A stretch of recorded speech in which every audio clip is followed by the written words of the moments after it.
So through conversations with my students and by studying recent cultural productions, memoirs, novels, documentaries of the transnational adoptees themselves, I came to this realization concerning its psychic effects.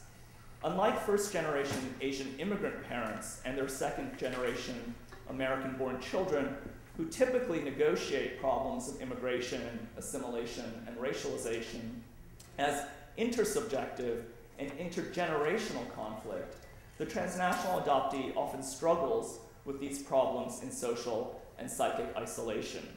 That is, the loss of the mother and motherland associated with the transnational adoptee's involuntary migration from east to west and from south to north often remains unaffirmed by those closest to her.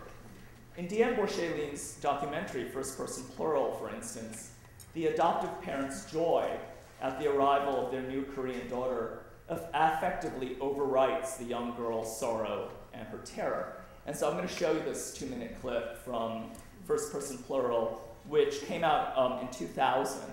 And the filmmaker Diane Borchelin was adopted when she was 8 years old from Korea. She was actually switched for another child.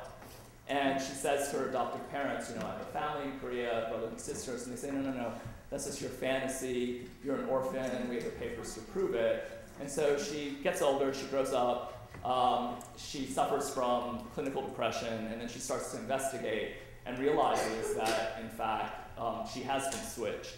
And she finds her birth mother, she arranges a whole kind of reunion, and in the middle of that reunion, she just stops the camera, right? She's about to bring her American mother to Korea to meet her Korean birth mother, and she just says, in my mind, there was no place for two mothers, right? And that really opens up, I think, the psychic terrain of the specificity, right, of the psychic structure of transnational adoption.